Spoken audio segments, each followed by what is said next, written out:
오늘날 신앙인들을 보면 다들 11조를 안 해요. 이걸 또 당연한 것으로 알아요. 그저 복지단체나 구호단체 같은 곳에 기부하고 말아요. 그리고 나는 잘했다 이렇게 생각하죠. 잘한 건 맞나요? 잘한 거 맞아요. 칭찬해요. 그런데 그것과 11조가 무슨 상관인가요?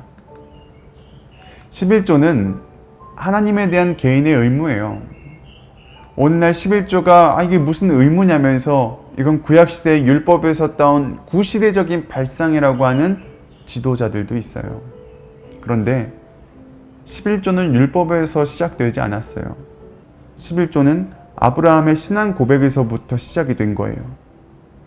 이건 내게 아니라는 거예요. 하나님 거라는 거죠. 내게 주신 모든 것이 하나님으로부터 나왔다는 신앙의 고백에서 11조가 시작이 되었어요. 그럼 11조를 내면 그 돈은 다 목사님들 주머니로 들어가나요? 안 들어가요. 걱정하지 마세요. 오히려 목사들은요, 그 돈을 못 만져요. 우리 교회가 연초마다 사무연회를 하는 이유는요, 여러분의 11조와 헌금들을 우리가 어떻게 사용했고 또 어떻게 사용할 계획인지를 알려주고 동의를 구하는 거예요. 그리고 사무연회록을 보면 아시겠지만 그 헌금들은요, 각자 쓰임새가 정해져 있어요. 그런데 어느 날부터인가 몇몇 매스컴에서 돈을 횡령하는, 또 부정하게 돈을 가로채는 목사님들의 기사를 보고 마치 교회 전체가 그렇게 하는 것처럼 여기는 풍조가 생기더라고요. 그리고 그러한 사회적인 시선을 의식해서인지는 모르겠지만 신앙인들 역시 여기에 편승하는 분위기예요.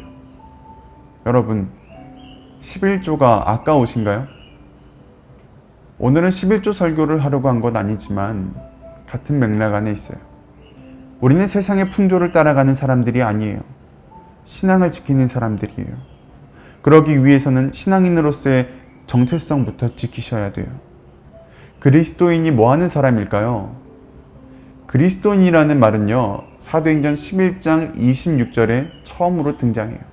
그리스도인이라는 이 단어는 믿지 않는 세상 사람들이 붙인 말이에요. 왜 이 단어를 만들었는 줄 아세요? 원래는 이방인들의 나라와 도시 안에 유대인 사회가 존재했어요. 그러니까 지금의 LA 한인타운 같은 걸 생각하면 좋아요. 그런데 그 도시 안에 복음이 들어가면서 유대인과 이방인 사회의 경계가 무너진 거예요. 이제는 유대인만 별난 게 아니라 같은 이방 현지인들도 별난 모습을 보여주는 거예요. 예수를 믿는 집단이 보여주는 이 새로운 모습에 세상은 그들을 그리스도인이라 구별하여 부르기 시작했죠. 자, 그렇다면 과연 그들의 어떤 모습이 구별되었던 것일까요? 신앙인으로서의 삶의 모습이 다른 거예요. 예수를 믿는 자들이 모이기에 힘쓰고 말씀을 듣고 가르침을 받는 일에 정말 열정을 가지고 하나님의 말씀을 따라 순종하며 결단하는 그들의 모습이 다른 거예요. 삶의 내용이 달랐다는 거죠. 이 말을요, 쉽게 한 문장으로 요약하면 이거예요. 신앙의 고백을 따라 살았다는 거예요. 자, 여러분, 신앙의 고백이란 무엇인가요? 주일날 교회에 앉아 입으로 아멘 하면 이게 신앙 고백인가요? 마지막 때에는요, 아멘 하는 사람뿐만 아니라 아예 그냥 자기가 예수라고 말하는 사람들이 여기저기서 나타날 거예요. 그 가운데 진정한 신앙인을 과연 무엇으로 구분할까요? 11조는 신앙의 한 부분이에요. 그리고 이런 부분들이 모여서 우리의 신앙을 증거하는 거죠. 다니엘은 자신의 신앙을 고백하기 위해서, 그리고 자신의 정체성을 증거하기 위해서 왕이 주는 음식과 포도주로 자신을 더럽히지 않았어요. 세상이 주는 편리함과 유혹을 뿌리치고 내가 지켜야 될 것을 담담히 지켜나갔어요.